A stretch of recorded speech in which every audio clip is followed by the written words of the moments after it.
Very good morning. Very good morning to all of you.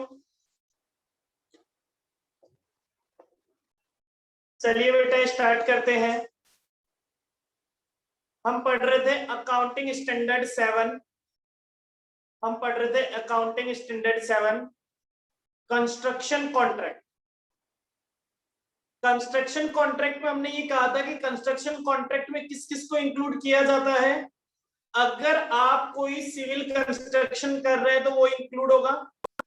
फिर अगर कोई building बनाने के लिए किसी पुरानी बिल्डिंग को तोड़ने का कॉन्ट्रैक्ट है, मतलब डिस्ट्रक्शन का कॉन्ट्रैक्ट है, तो वो भी कंस्ट्रक्शन का पार्ट माना जाएगा। और कोई ऐसी एक्टिविटी जो डायरेक्टली कंस्ट्रक्शन से रिलेटेड हो, वो भी कंस्ट्रक्शन का पार्ट माना जाएगा। तो 3 कॉन्ट्रैक्ट ऐसे हैं जिनको कंस्ट्रक्शन कॉन्ट्रैक्ट माना जाता है। ठीक है। फिर हमने कहा सब कंस्ट्रक्शन कॉन्ट्रैक्ट में कंस्ट्रक्शन कॉन्ट्रैक्ट, तो बोले कंस्ट्रक्शन कॉन्ट्रैक्ट 2 तरीके से लिए जा सकते हैं। एक फिक्स्ड प्राइस कॉन्ट्रैक्ट, दूसरा cost plus contract. Fix price contract का मतलब कॉन्ट्रैक्ट का एक अमाउंट डिसाइड कर दिया, उतने रुपए का contract. Fixed cost plus contract का मतलब जितने रुपए की आपकी कॉस्ट आती है उसमें एक फिक्स परसेंटेज जोड़ के आपको प्रॉफिट दे दिया जाता है। ये एएस किस पे एप्लीकेबल होता है? ये एएस कॉन्ट्रैक्टर के फाइनेंशियल स्टेटमेंट पे एप्लीकेबल होता है। हाँ, अगर कॉन्ट्रैक्टर अपने खुद के लिए कोई बिल्डिंग बना रहे, कॉमर्शियली बेचने के लिए, जैसे फ्लैट्स बनाते हैं बिल्डर, तो वो इस कंस्ट्रक्शन कॉन्ट्रैक्ट एप्लीकेबल नहीं होगा, क्योंकि उसमें कॉन्ट्रैक्टर और कॉन्ट्रैक्टी एक ही होते हैं। अब बात आई साहब, रेवेन्यू कैसे रिकॉर्ड करोगे? तो बोले रेवेन्यू रिकॉर्ड करने के लिए पहले 2 मेथड होते थे, एक कंप्लीटेड कॉन्ट्रैक्ट मेथड, एक परसेंटेज ऑफ कंप्लीशन मेथड। अब कंप्लीटेड कॉन्ट्रैक्ट मेथड जो है वो रिवाइज्ड एएस में हटा दिया गया है। अब केवल एक ही मेथड होता है, जो मेथड है percentage of completion method. Revenue कैसे रिकॉर्ड की जाती है? रेवेन्यू रिकॉर्ड की जाती है contract revenue minus contract cost, तो आपके पास प्रॉफिट एंड लॉस आ जाता है। अब बात आती है साहब कॉन्ट्रैक्ट रेवेन्यू, तो कॉन्ट्रैक्ट रेवेन्यू परसेंटेज बेसिस पे निकालनी है, और उसके लिए हमें परसेंटेज ऑफ कंप्लीशन निकालना पड़ता है। परसेंटेज ऑफ कंप्लीशन निकालने के कुछ थ्योरेटिकल मेथड्स हैं, जबकि एक प्रैक्टिकल मेथड है जिसे अपन कहते हैं cost to cost method. Cost to cost method क्या कहता है? कॉस्ट टू डेट, आज तक कितनी कॉस्ट लग गई, divided by cost to date plus estimated further cost to complete multiplied by 100, तो ये आपका परसेंटेज कंप्लीशन आ जाता है। कॉन्ट्रैक्ट रेवेन्यू कितनी होगी? Contract price multiplied by percentage of completion. Contract revenue में से कॉन्ट्रैक्ट कॉस्ट को माइनस कर देंगे, तो आपके पास क्या आ जाएगा? आपके पास प्रॉफिट एंड लॉस आ जाएगा। यहां तक की बातें हमने पढ़ ली थी। क्लियर है सभी को?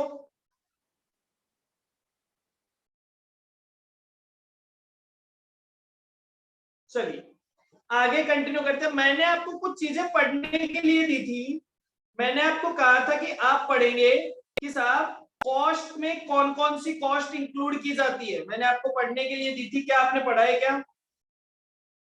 कॉस्ट में 3 तरह की कॉस्ट होती है, तीनों तरह की कॉस्ट में कौन कौन सी चीजें इंक्लूड की जाती है, आपने पढ़ा? नहीं पढ़ा हो? प्रेरणा यस सर। अच्छा, किसी कॉस्ट में कोई दिक्कत आई क्या? किसी कॉस्ट में कोई दिक्कत आई क्या? ध्यान से देखिए पेज नंबर 121। हाँ प्रेरणा बताइए कौन सी कॉस्ट में दिक्कत आई आप?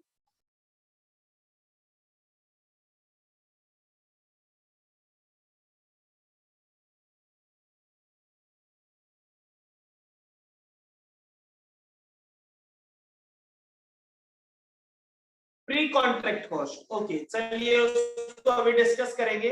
और एट्रीब्यूटेड कॉस्ट, ठीक है। चलिए page number 121, page number 121 last में लिखा हुआ है contract cost consist of following. Contract cost में ये चीजें होती है।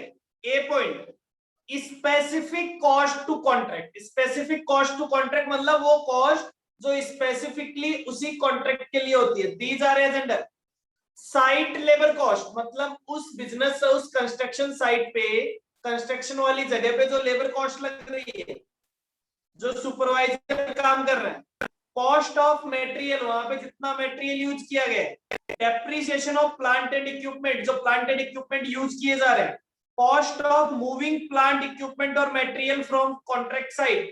ठीक है साहब, उस कॉन्ट्रैक्ट साइट पे कोई मूविंग प्लांट लिया गया है, इक्विपमेंट लाया गया है या मटेरियल लिए गए हैं। कॉस्ट ऑफ हायरिंग प्लांट, कोई किराए पे लिया गया है तो उस प्लांट की cost. Cost of design and technical assistance, ये कौन सी डिजाइन है जो स्पेसिफिकली उस कॉन्ट्रैक्ट के लिए बनवाई गई थी।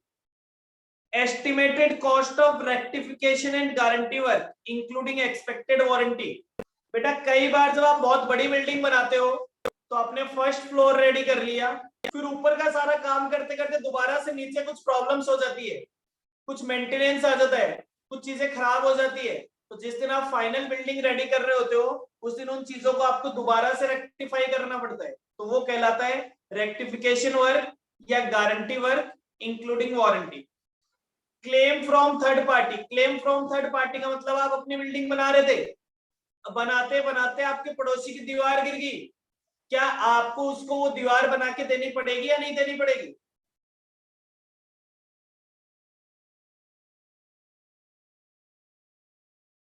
तो that is claim from third party. फिर आता है pre contract cost. Pre contract cost में लिखा गया है if it is probable that contract will be obtained. ध्यान से सुनना मेरी बात को, समझना। बेटा मान लीजिए एक पर्सन है जो गवर्नमेंट का कॉन्ट्रैक्टर है, गवर्नमेंट का कॉन्ट्रैक्टर, जैसे ये रोड्स नहीं बनती, रोड बनते हैं, ब्रिज बनते हैं, मान लो एक रोड बनाने वाला कॉन्ट्रैक्टर। अब मैं नॉर्मली तो रोड बनाता हूं लेकिन मुझे गवर्नमेंट का रोड बनाने वाला कॉन्ट्रैक्टर बनना है, ठीक है। अब गवर्नमेंट में जो रोड बनाने वाले कॉन्ट्रैक्टर होते हैं वो सारे गवर्नमेंट के रजिस्टर्ड कॉन्ट्रैक्टर होते हैं, ठीक है, जिन्हें पीडब्ल्यूडी डिपार्टमेंट से लाइसेंस मिला हुआ। क्लियर, ये बात पता है आपको।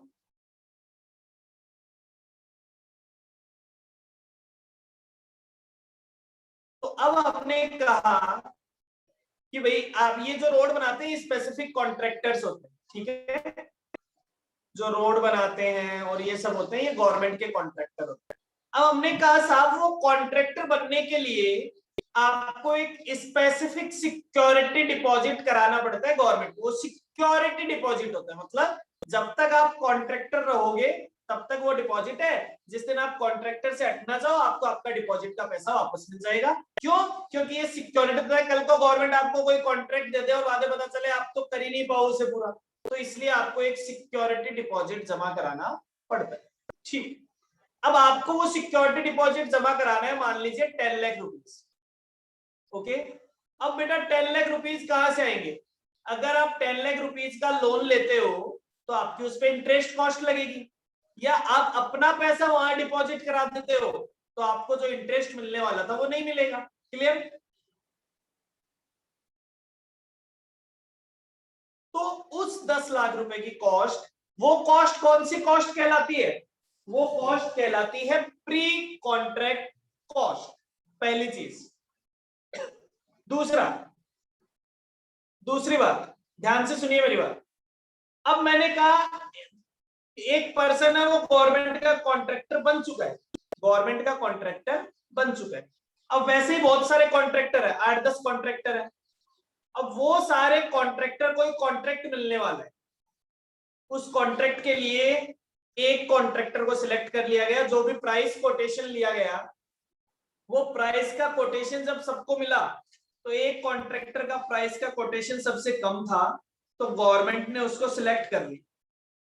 अब गवर्नमेंट ने जब सिलेक्ट कर लिया तो गवर्नमेंट कहती है कि ये कॉन्ट्रैक्ट हम आपको दे रहे हैं, लेकिन इस कॉन्ट्रैक्ट पे काम चालू करने के लिए आपको दोबारा एक सिक्योरिटी डिपॉजिट कराना है 10 लाख रुपए।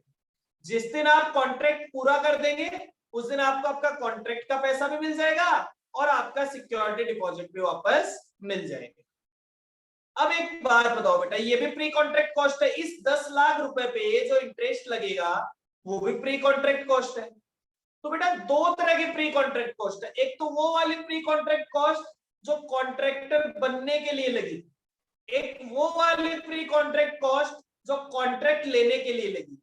क्या कॉन्ट्रैक्टर बनने वाली कॉस्ट क्या इस कॉन्ट्रैक्ट से रिलेटेड है? क्या कॉन्ट्रैक्टर बनने से ये कंफर्म होता है कि आपको कॉन्ट्रैक्ट मिल जाएगा?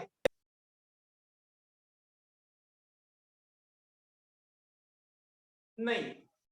तो जो कॉन्ट्रैक्ट वाली प्री कॉन्ट्रैक्ट कॉस्ट है वो कंफर्म करती है। तो ये कहता है अगर कोई ऐसी प्री कॉन्ट्रैक्ट कॉस्ट जिसको खर्च करने से ये कंफर्म होता है कि आपको कॉन्ट्रैक्ट मिल जाएगा, वो कौन सी कॉस्ट कहलाती है? वो प्री कॉन्ट्रैक्ट कॉस्ट कहलाती है और वो कॉन्ट्रैक्ट कॉस्ट में ऐड की जाएगी। क्लियर? तो हमने जो कॉन्ट्रैक्ट लेने के लिए सिक्योरिटी डिपॉजिट दिया है उसकी जो कॉस्ट लगती है वो कॉन्ट्रैक्ट में ऐड की जाएगी। समझ गए मेरी बात?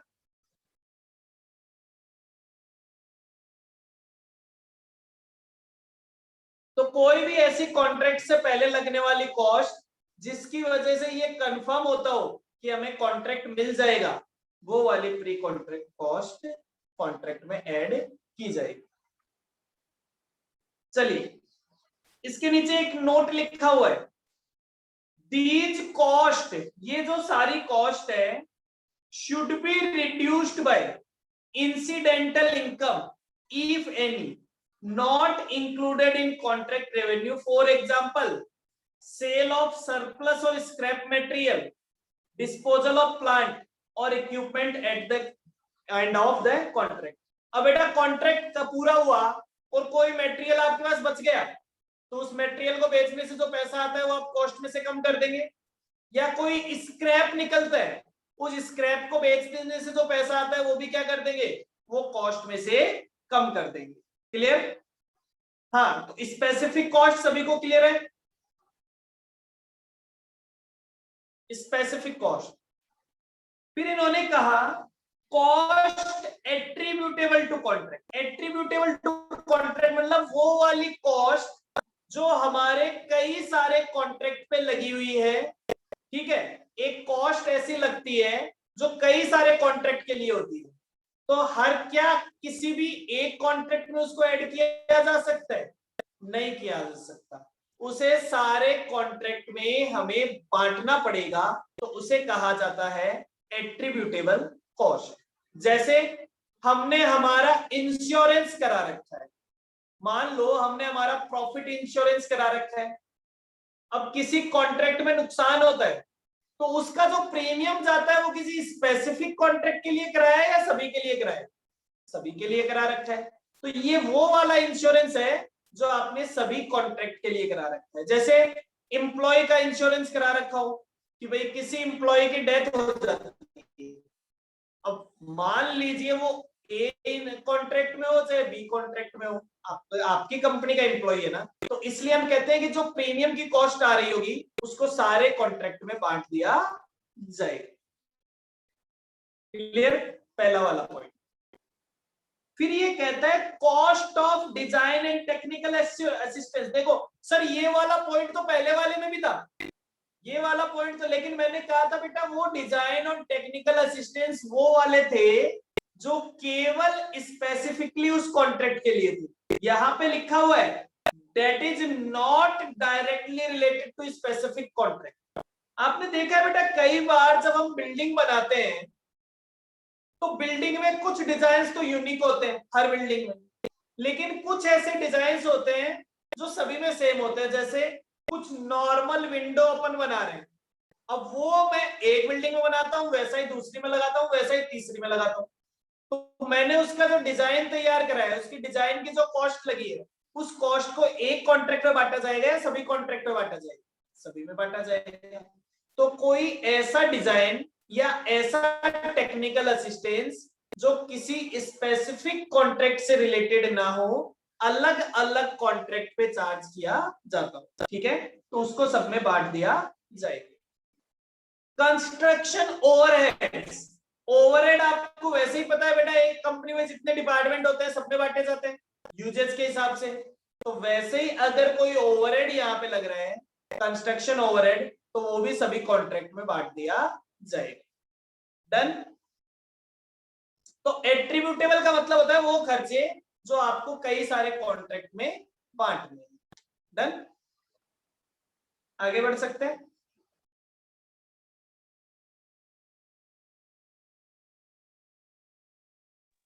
तीसरा देखिए, cost specifically chargeable under the terms of contract.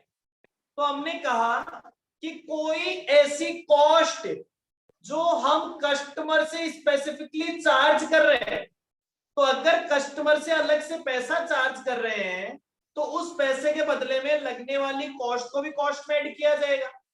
भाई आप कस्टमर को कह देते हो, आपके कॉन्ट्रैक्टी को कह देते हो कि इस काम के 10,000 रुपए आपको मुझे देने हैं, तो जब आप उससे 10,000 रुपए चार्ज कर रहे हो तो उस 10,000 रुपए के लिए लगने वाली कॉस्ट भी चार्ज करोगे।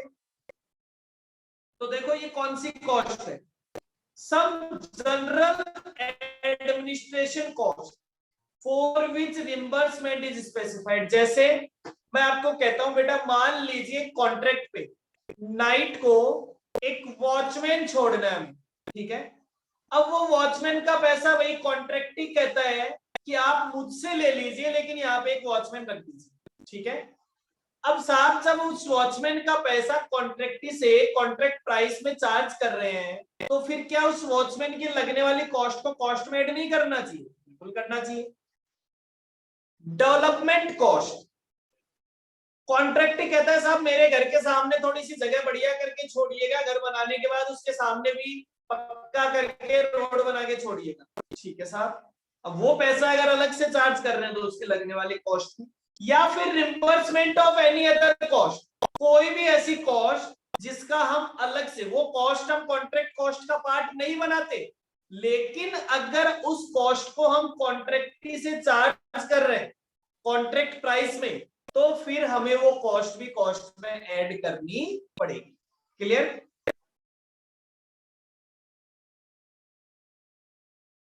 हाँ जी, यस सर। कॉस्ट एक्सक्लूडेड, कौन सी कॉस्ट को कॉन्ट्रैक्ट कॉस्ट में ऐड नहीं किया जाएगा? ये कहता है following cost are excluded from the contract. इन कॉस्ट को कॉन्ट्रैक्ट में ऐड नहीं किया जाएगा अनलेस, जब तक कॉन्ट्रैक्टी से स्पेसिफिकली चार्ज ना कर लिया जाए। जैसे जनरल एडमिनिस्ट्रेशन कॉस्ट, हमने यही ऊपर लिखा था कि अगर जनरल एडमिनिस्ट्रेशन कॉस्ट कॉन्ट्रैक्ट से चार्ज की जाती है तो ऐड की जाएगी। सेलिंग कॉस्ट कभी भी कॉन्ट्रैक्ट कॉस्ट का पार्ट नहीं मानी जाएगी। Research and development, depreciation cost of idle plant and equipment, कोई प्लांट हमने कॉन्ट्रैक्ट में काम में नहीं लिया, अब बेटा प्लांट तो खड़ा होता है, मशीन खड़ी भी होती है तो भी डेप्रिसिएशन लगता है, तो उस डेप्रिसिएशन को कॉन्ट्रैक्ट में नहीं जोड़ा जाएगा, डायरेक्टली पीएनएल में चार्ज किया जाएगा। Cost incurred in securing the contract, इसका मतलब क्या है? Cost incurred in securing the contract, कौन सी कॉस्ट होती है ये पता है क्या?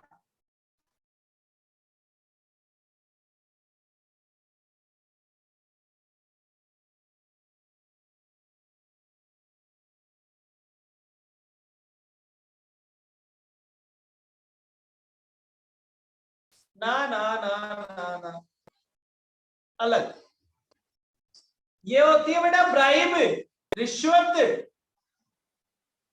क्या रिश्वत को, ब्राइब को आप दिखा सकते हैं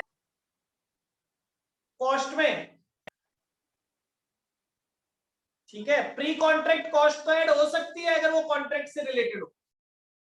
ठीक है, चलिए आगे। फिर ये कहता है pre contract cost, pre contract cost भी कॉन्ट्रैक्ट में इंक्लूड नहीं की जाएगी if it is not probable that contract will be obtain.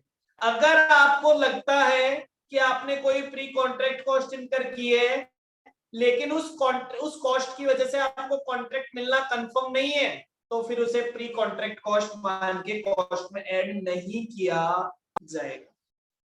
ठीक है सर। अगला पॉइंट, ये थी कॉस्ट में आने वाली चीज, ये केवल आपके समझने के लिए। फिर आता है contract revenue consist of following. Contract revenue में क्या क्या इंक्लूड किया जाएगा? तो ये कहता है revenue and price agreed as per contract. Contract revenue में ऐड किया जाएगा रेवेन्यू एंड प्राइस एग्रीड, जो भी प्राइस डिसाइड हुआ था।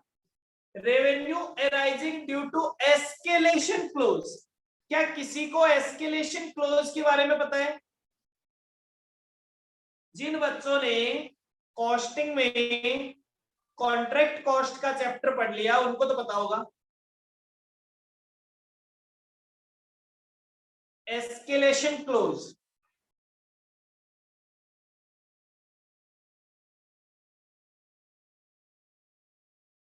बोल के बता सकते हैं, समझा सकते हैं मेरे को?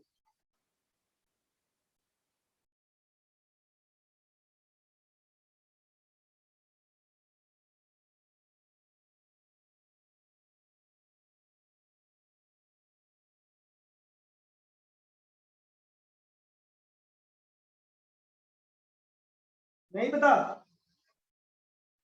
नहीं नहीं नहीं नहीं नहीं नहीं, नहीं। इनका ऐसा थोड़ी ना होता था। मैंने आपको बताया था कि कई बार जब हम कॉन्ट्रैक्ट करते हैं तो उस टाइम हम कॉस्ट निकालने में कैपेबल नहीं होते, ये सोच के कि कल को प्राइस बढ़ गया तो नुकसान हो जाएगा। तो कॉन्ट्रैक्टी के साथ कॉन्ट्रैक्टर एक एग्रीमेंट कर लेता है। वो एग्रीमेंट क्या है, मेरी बात समझना। जैसे मैं कहता हूं साहब मैं एक कॉन्ट्रैक्टर हूं, एक आदमी मेरे पास आता है कि सर मेरा बिल्डिंग बना दीजिए। मैंने कहा ठीक है बना देंगे। उसने कहा अमाउंट बताओ। मैंने कहा कैसे बताऊं यार, 1 साल पहले सीमेंट का एक बैग 200 का आता था, अब वो 400 का हो चुका है। अब मैं कौन से हिसाब से हिसाब लगाऊं? 400 से लगाऊं, 500 से लगाऊं? पता चला 3 साल आपका घर बनाने में लगेंगे, 3 साल में प्राइस 400 रहेगा, 600 होगा, 800 होगा, कैसे पता चले? तो यार मैं तो कॉस्ट निकाल ही नहीं पा रहा। तो कॉन्ट्रैक्ट कहता है चलो एक काम कर लेते, एक प्राइस डिसाइड कर लेते, उस प्राइस तक रहता हो तब तो ठीक है, उस प्राइस के हिसाब से तुम अपनी कॉस्ट निकाल लो। अगर उससे ज्यादा प्राइस बढ़ जाता है तो वो अमाउंट तुम मुझसे अलग से चार्ज कर लेना। तो डेट इज कॉल्ड एस्केलेशन। जैसे मान लो करंट में प्राइस चल रहा है 400, अब हमने एक प्राइस डिसाइड कर लिया 450 कि देखो अगर सीमेंट के बैग का प्राइस बढ़ के 450 होता है तब तक तो ठीक है, तुमने प्राइस डिसाइड कर ही है। लेकिन अगर 450 से ज्यादा प्राइस बढ़ जाए तो जितना एक्स्ट्रा पैसा तुमने कॉस्ट लगाया हो सीमेंट के लिए वो तुम मुझसे कॉन्ट्रैक्ट प्राइस में जोड़ के अलग से ले लेना। तो that is called amount of escalation clause. अब वो मटेरियल के लिए भी हो सकता है, वो लेबर के लिए भी हो सकता है, वो किसी के लिए भी हो सकता है। क्लियर है?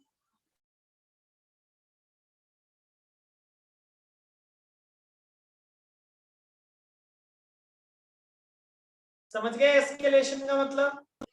तो कोई प्राइस एराइज हो रहा हो एस्केलेशन की वजह से।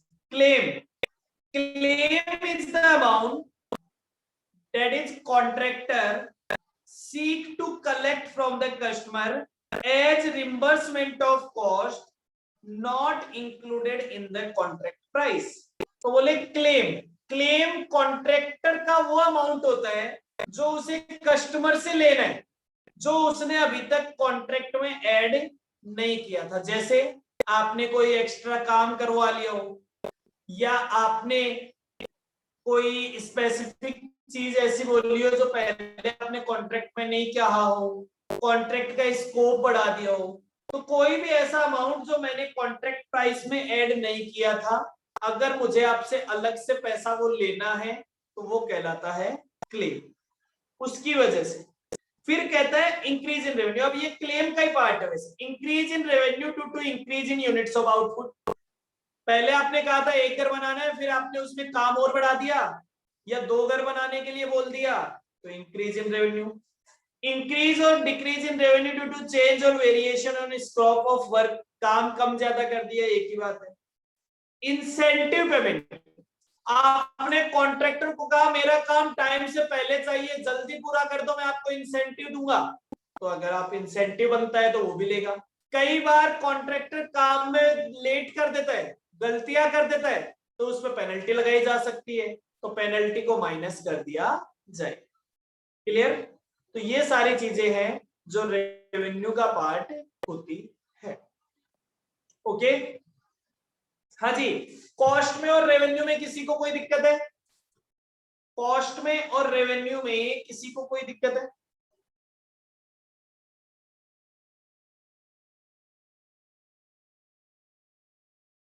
जल्दी जल्दी फास्ट। डन। आगे कहता है प्रोविजन फॉर एक्सपेक्टेड लॉसेस। ये क्या कहता है बेटा? मान लो आपने कोई कंस्ट्रक्शन का कॉन्ट्रैक्ट कर लिया, आप एक कॉन्ट्रैक्टर है और आपने एक कंस्ट्रक्शन का कॉन्ट्रैक्ट कर लिया, अभी तक केवल कॉन्ट्रैक्ट हुआ है, ठीक है, काम स्टार्ट नहीं हुआ। अब जब आप काम स्टार्ट करने गए तो काम स्टार्ट करने से पहले ही आपको पता चल गया, जब आपने देखा यार इस कॉन्ट्रैक्ट में तो लॉस होगा, जितना हमने सोचा था कॉस्ट उससे ज्यादा आएगी। अब आप बताइए, आप कॉन्ट्रैक्ट कर चुके हैं तो आपको काम करना पड़ेगा या नहीं करना पड़ेगा? करना पड़ेगा सर। करना पड़ेगा। तो क्या उसके लिए, उस होने वाले लॉस के लिए आपको आज ही प्रोविजन बना लेना चाहिए? Yes sir. ठीक है। मान लो आधा काम करने के बाद में आपको पता चलता है कि साहब इस कॉन्ट्रैक्ट में तो लॉस होने वाला है, तो क्या उस टाइम आपको प्रोविजन बना लेना चाहिए? Yes sir.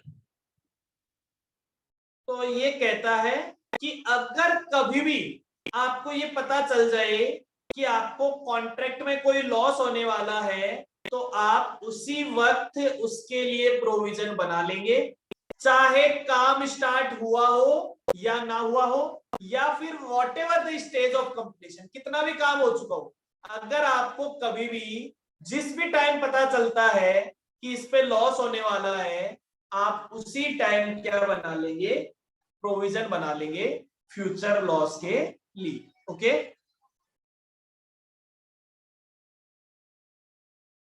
अच्छा एक बात और बताइए, एक कॉन्ट्रैक्ट में प्रॉफिट होने वाला था 1 लाख का, और दूसरे में आपको पता चला इसमें लॉस होने वाला है 50,000 का, तो आप सोचते हैं ठीक है क्या टेंशन है, 50,000 का नेट में फायदा ही होने वाला है, प्रोविजन बनाने की क्या जरूरत है? क्या आप दोनों कॉन्ट्रैक्ट को एक साथ मान सकते हो, या लॉस वाले के लिए आपको प्रोविजन बनाना पड़ेगा?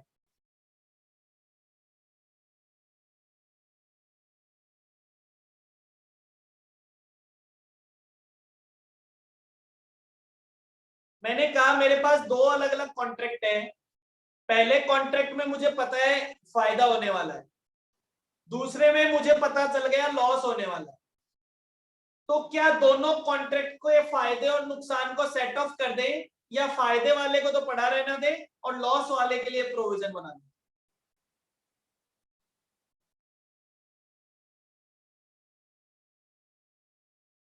तो बोले बेटा हमारा कंजर्वेटिज्म ये कहता है कि प्रॉफिट तो जब हो जाए तब रिकॉर्ड करना, लेकिन लॉस जिस दिन पता चल जाए उसी दिन प्रोविजन बना ले। तो आपको फिर पता है लॉस होने वाला है, तो लॉस के लिए तो प्रोविजन बना लो, दोनों को एक साथ कंपोजिट करने की जरूरत नहीं है। देखो लिखा हुआ है provision for expected losses when it is probable that total contract cost will exceed total contract revenue, the expected loss should be recognized as an irrespective of whether or not work has been commenced, stage of completion, the amount of profit on other contract which are not treated as single contract. तो अगर किसी दूसरे contract में profit हो रहा है तो आप उससे सेट ऑफ नहीं कर सकते. Effect of change in estimated contract. बेटा मान लो एक बार कॉन्ट्रैक्ट, आपके पास एक कॉन्ट्रैक्ट है जिसको पूरा करने में 5 साल लगेंगे.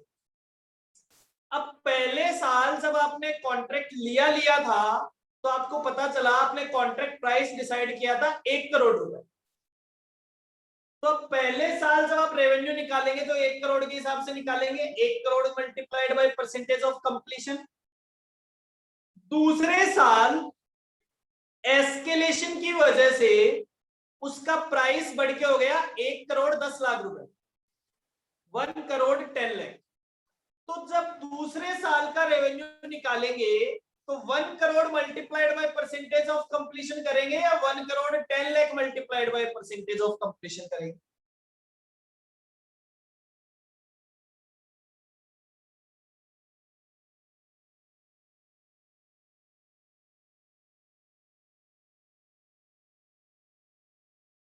भाई मैंने कहा 1 करोड़ 10 लाख. ओके. तीसरे साल कुछ नहीं हुआ है. तीसरे साल कुछ नहीं हुआ है तो तीसरे साल 1 करोड़ लेंगे या 1 करोड़ 10 लाख लेंगे?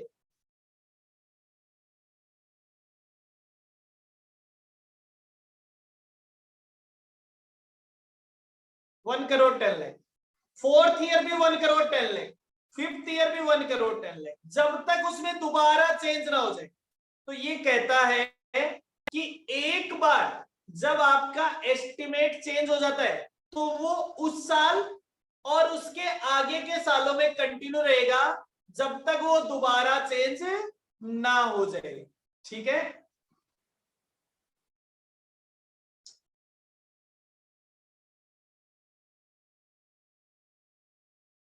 ओके. चलिए साहब, अब आता है डिस्क्लोजर. मोस्ट इंपॉर्टेंट है. A7 का डिस्क्लोजर मोस्ट इंपॉर्टेंट है. ध्यान से सुनते हैं. क्या क्या डिस्क्लोज करना होता है, क्या क्या डिस्क्लोज करना होता है. तो ये कहता है एन एंटरप्राइज मतलब एक contractor should disclose the following. सबसे पहले तो वो 2 चीजें डिस्क्लोज करता है. Method used to determine the stage of completion. अब इसमें बेटा कुछ बताने जैसा है ही नहीं. कॉस्ट टू कॉस्ट मेथड, क्योंकि आप जब भी करेंगे कॉस्ट टू कॉस्ट मेथड से ही करेंगे. फिर the method used to determine the contract revenue. Contract revenue करेंगे आप परसेंटेज ऑफ कंप्लीशन से. ये पहले 2 मेथड होते थे इसलिए लिखा हुआ था. अब होता ही है कि मेथड है परसेंटेज ऑफ कंप्लीशन मेथड. तो ये दोनों तो है थ्योरेटिकल पॉइंट्स. इसके आगे काम की चीज आती है. In addition following disclosure is also required to be made. इस साल the amount of contract revenue recognised in the period. इस साल आपने कितनी कॉन्ट्रैक्ट रेवेन्यू रिकॉग्नाइज्ड की है. कॉन्ट्रैक्ट कॉस्ट इनकर्ड, कितनी कॉन्ट्रैक्ट कॉस्ट इनकर्ड की है. अब एक बार बताओ, आपको रेवेन्यू पता चल जाएगा और कॉस्ट पता चल जाएगा तो क्या आप इस साल का प्रॉफिट निकाल सकते हैं?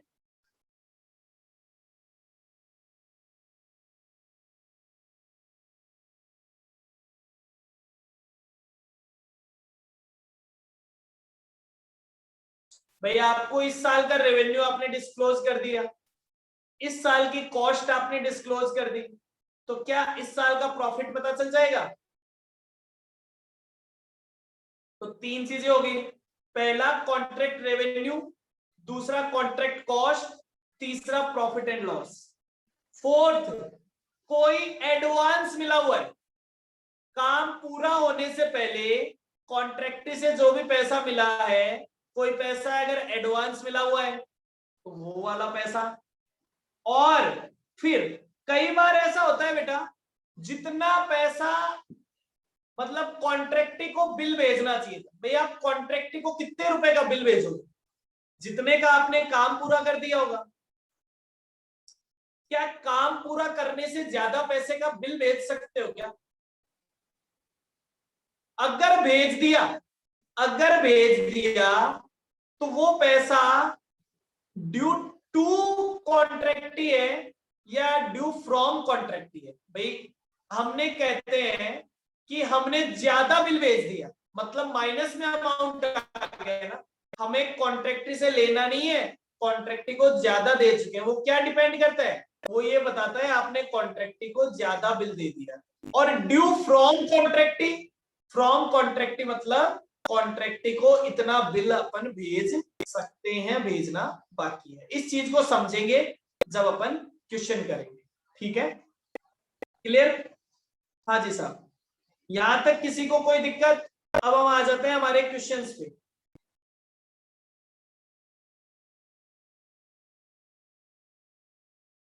यहां तक किसी को कोई दिक्कत नहीं है? पक्का? सर हाँ, सर एक बारी effect of change in estimate in construction contract बताना फिर से सर। क्या बताऊं? मैंने कहा कि अगर कॉन्ट्रैक्ट के प्राइस में या कॉन्ट्रैक्ट की कॉस्ट में कोई भी चेंज आ जाता है, तो जब भी वो चेंज आया है वो उस पीरियड में भी काम आएगा और उसके आगे के पीरियड में भी तब तक उसका इफेक्ट रहेगा जब तक उसको वापस से चेंज ना कर दिया जाए। ठीक है, मतलब सर कॉन्ट्रैक्ट की टर्म्स में कुछ चेंज हो जाता है तो? हाँ भाई, तो सर 5 साल का कॉन्ट्रैक्ट था, कॉन्ट्रैक्ट हाँ करते सर। वक्त तुमने जो टर्म्स कंडीशन रखी, तुमने पहले साल में दूसरे साल में जाके उन टर्म्स कंडीशन को चेंज कर दिया, तो दूसरे साल में जो काम करोगे वो दूसरे साल वाली टर्म्स कंडीशन से करोगे। Yes sir. अब तीसरे साल तुमने कुछ बात नहीं की, तो क्या तीसरे साल पहले वाली टर्म्स कंडीशन लगेगी और चेंज करने के बाद वाली लगेगी? दूसरे साल जो चेंज की वो। चेंज किया वो वाली लगेगी। चौथे हाँ साल भी वो चेंज वाली लगेगी। तो हमने कहा कि अगर एक बार कोई चेंज हो जाता है तो जिस पीरियड में वो चेंज होता है वो, और उसके सब्सिक्वेंट पीरियड में वो चेंज इफेक्टिव रहेगा जब तक दोबारा चेंज ना कर दिया जाए। यस सर, समझ में आ गया सर। ठीक है, चलिए क्वेश्चन नंबर 1 पे आइए। क्वेश्चन नंबर 1 पढ़ते हैं सभी, फटाफट से क्वेश्चन निकाल लीजिए। जैसे ही क्वेश्चन निकालते हैं मुझे ओके कहिए।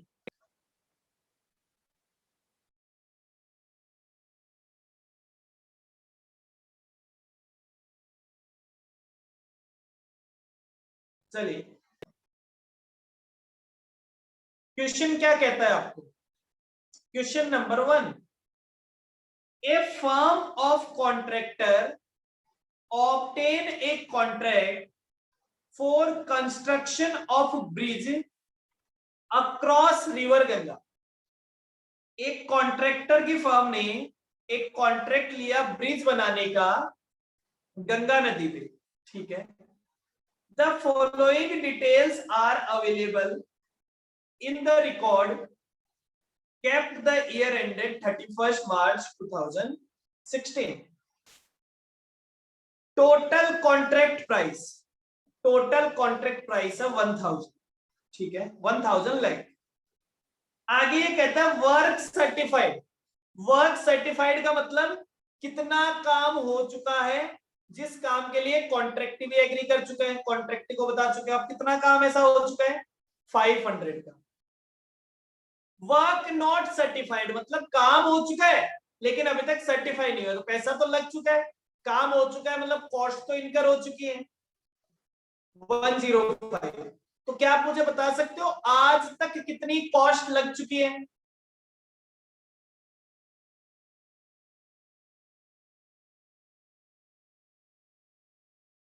आज तक कितनी कॉस्ट लग चुकी है? Cost incurred 605। Okay, estimated further cost, कितनी कॉस्ट और लगने वाली है? कितनी कॉस्ट और लगने वाली है? 495। तो इसका मतलब एस्टिमेटेड टोटल कॉस्ट कितनी आने वाली है? एस्टिमेटेड टोटल कॉस्ट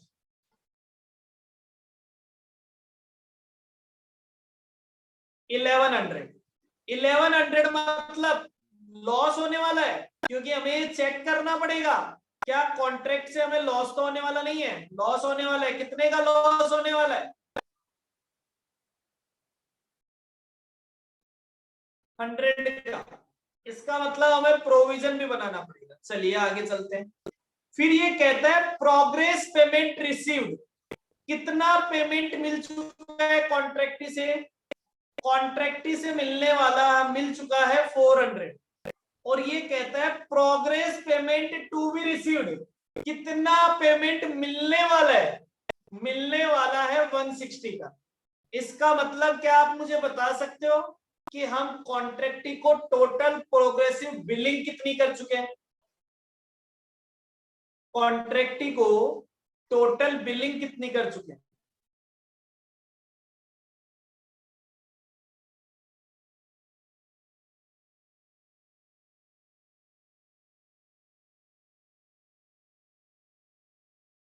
$540 की। ठीक है सर।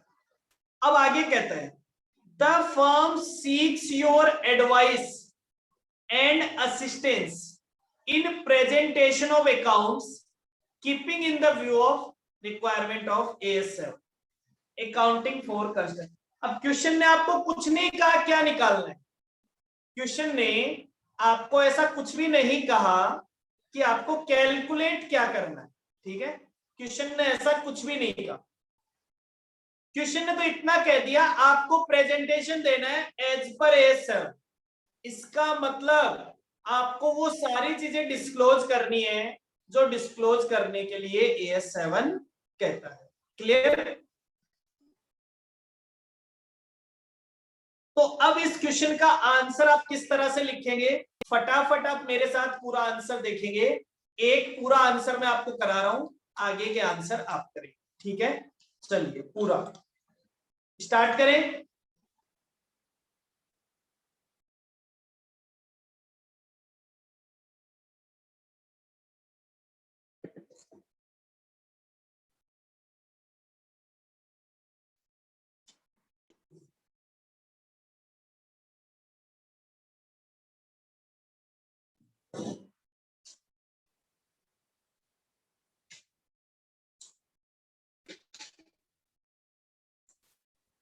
Solution number 1। सबसे पहले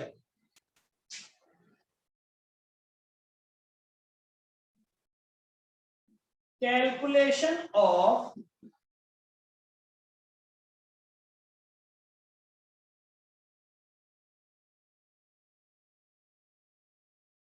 फोर्सिएबल लॉस। फोर्सिएबल लॉस का मतलब क्या कोई फ्यूचर में लॉस होने वाला दिखाई देता है क्या? क्या कोई लॉस हो सकता है क्या? चेक कर लेते हैं। तो मैंने कहा कॉन्ट्रैक्ट प्राइस। कॉन्ट्रैक्ट प्राइस था 1000 माइनस कॉन्ट्रैक्ट कॉस्ट। अब कॉन्ट्रैक्ट कॉस्ट में है कॉस्ट इनकर्ड। कॉस्ट इनकर्ड में फर्दर दो बातें बता रखी है। कौन कौन सी? कॉस्ट इनकर्ड में बता रखा है वर्क सर्टिफाइड। सर्टिफाइड है 500, वर्क अनसर्टिफाइड है 105। तो टोटल हो गया 605। फिर मैंने कहा कि साहब एस्टिमेटेड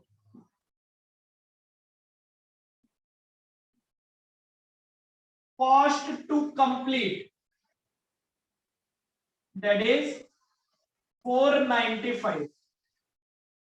तो ये आ गया फोर्सिएबल लॉस। फोर्सिएबल लॉस कितने का आ गया? 100 का। Clear?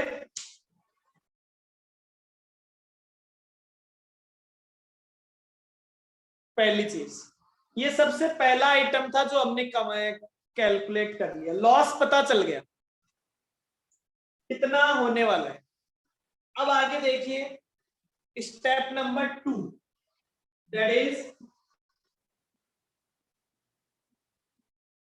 Calculation of percentage of completion, percentage of completion निकालते हैं। परसेंटेज ऑफ कंप्लीशन आपको क्या कहते हैं?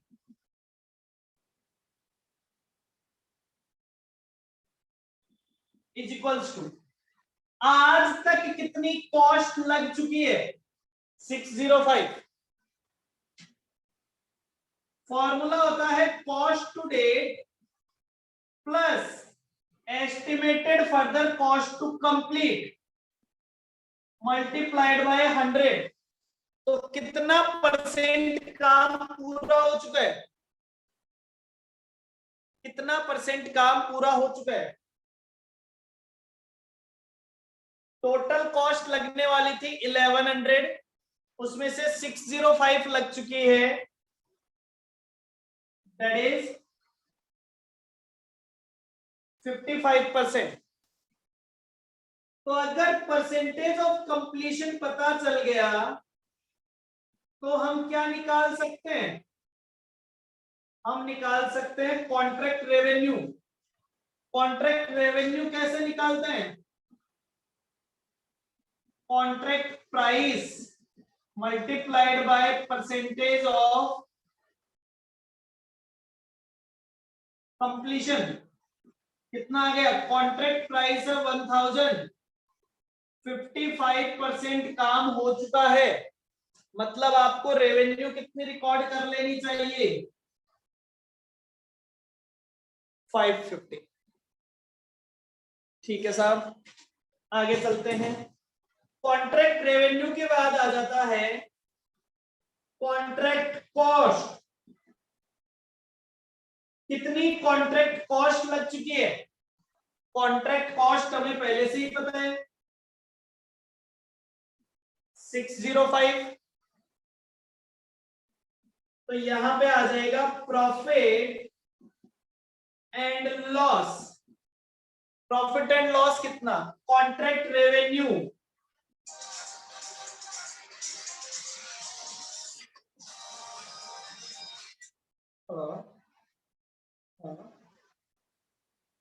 मैं थोड़ी देर में फोन करूं।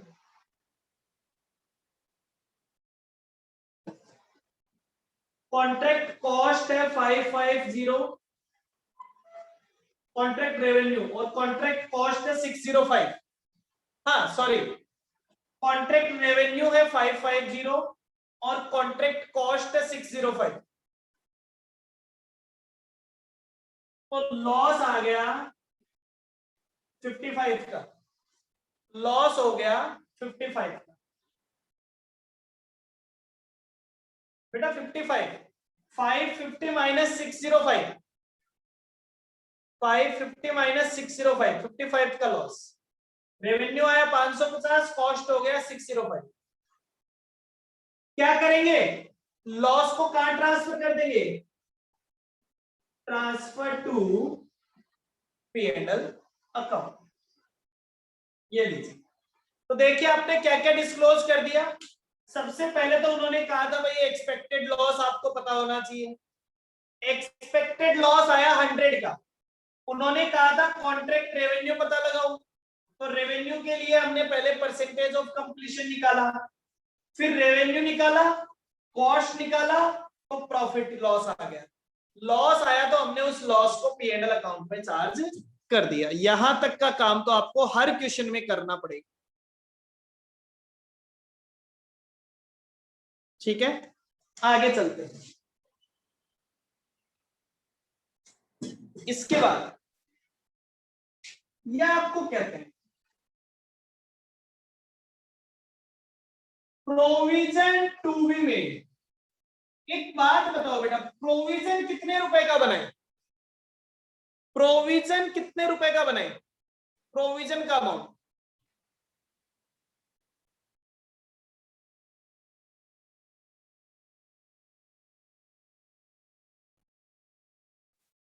प्रोविजन बनाने प्रियंका कह रही है 100 का, नवीन कह रहा है 55, दोनों गलत है।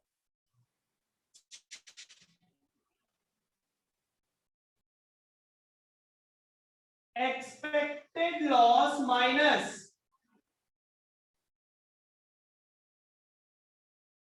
Loss already recognised. भाई आप एक बात बताओ, आपको लॉस होने वाला है 100 रुपए का, उस 100 के लॉस में से आप 55 का लॉस तो मान चुके हैं, 55 का लॉस तो आपको हो चुका है। आपने कहा मेरा एक्सपेक्टेड लॉस है 100 पूरे कॉन्ट्रैक्ट से, उसमें से 55 का तो आप चार्ज कर रहे हैं P&L में, तो लॉस के नाम से, तो प्रोविजन कितने का और बनना चाहिए? प्रोविजन बनना चाहिए बचे हुए अमाउंट का। क्लियर?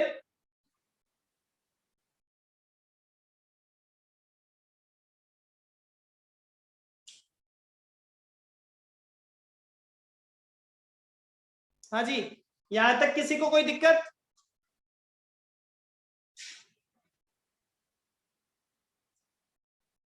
लास्ट अमाउंट समझ लीजिए।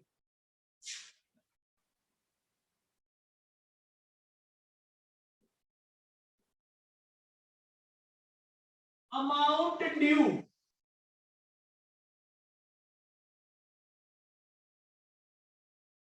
देखिए मैंने यहां पे ये जगह खाली छोड़ी है, अमाउंट ड्यू। अब अमाउंट ड्यू का मतलब यहां बिलिंग से है बेटा, अमाउंट ड्यू का मतलब यहां बिलिंग से कि कस्टमर को आपने जो बिलिंग की है वो बिलिंग कम की है, बिलिंग करनी और बाकी है, या आपने ज्यादा बिलिंग कर दी। देखो क्या कहता है, फॉर्मूला लिख लेना। वो कहता है आपको, आपके नोट से मैंने दो अलग अलग फॉर्मूला लिखे हुए हैं, लेकिन दो नहीं, हमारा एक फॉर्मूले से ही काम हो जाता है। देखिए ये क्या कहता है, ये कहता है कॉस्ट इनकर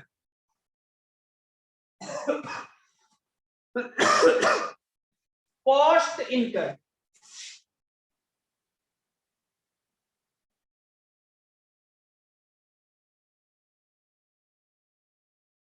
प्लस, भाई आपको कस्टमर से क्या क्या लेने का राइट है, आज तक जितनी कॉस्ट लगाई है वो, plus profit recognise minus expected loss. दोनों में से एक ही चीज होगी, या तो प्रॉफिट होगा या लॉस होगा। अगर प्रॉफिट है तो जितना प्रॉफिट आपने रिकॉर्ड किया है वो ऐड कर दीजिए, और अगर लॉस है तो जो लॉस होने वाला है उस लॉस को माइनस कर दीजिए। Minus progressive billing, minus progressive billing.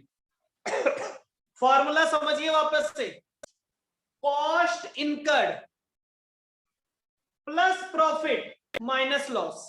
मतलब अगर प्रॉफिट होता है तो प्लस कर दीजिए, लॉस होता है तो माइनस कर दीजिए। माइनस प्रोग्रेसिव बिलिंग, आपने आज तक जितनी बिलिंग कर दी है। अब एक बात बताओ बेटा, मैंने कॉस्ट लगाई मान लो 605, ठीक है, प्रॉफिट तो मुझे हो ही नहीं रहा, मेरा एक्सपेक्टेड लॉस है 100 रुपीज का। मतलब आज तक मैंने कॉस्ट लगाई है 605, उसमें से मेरा लॉस होने वाला है 100। इसका मतलब मुझे अपने कस्टमर से कितने पैसे मांगने चाहिए थे?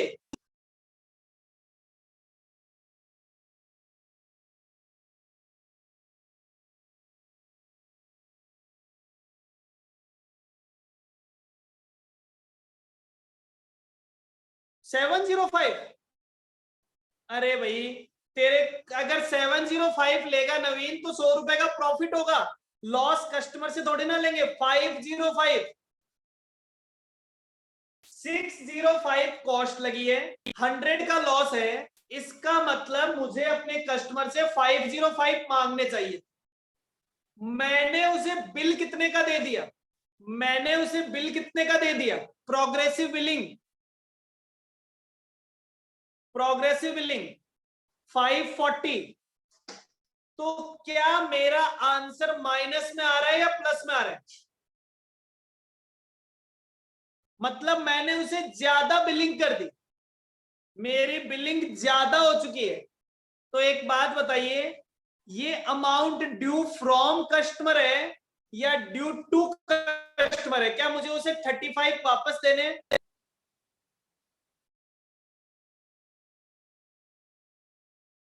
तो देखिए, लिख लीजिए, चलिए, कॉस्ट इनकर्ड 605 माइनस लॉस 100 का माइनस प्रोग्रेसिव बिलिंग है 400 प्लस 140, तो आंसर आ गया। अब प्रैक्टिकली आंसर आता है माइनस में, लेकिन मैं माइनस में नहीं लिख रहा हूं, मैं इसे लिख रहा हूं 35, और यहां क्या लिख रहा हूं, ये मुझे कस्टमर से लेना नहीं है, कस्टमर को वापस देना है। ये अमाउंट मुझे कस्टमर को वापस देना पड़ेगा। अगर उससे पूरा पैसा आ जाएगा तो मुझे उसे 35 क्या करना पड़ेगा, वापस देना पड़ेगा। क्लियर है? तो इतनी चीजें आपको एक क्वेश्चन में निकालनी है।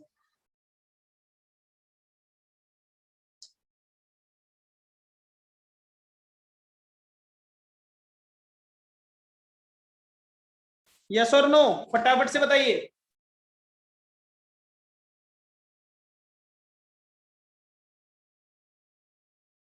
सभी को क्लियर है? बस हर क्वेश्चन में यही फॉर्मूला लगाना है। क्वेश्चन नंबर 2 आपका होमवर्क है,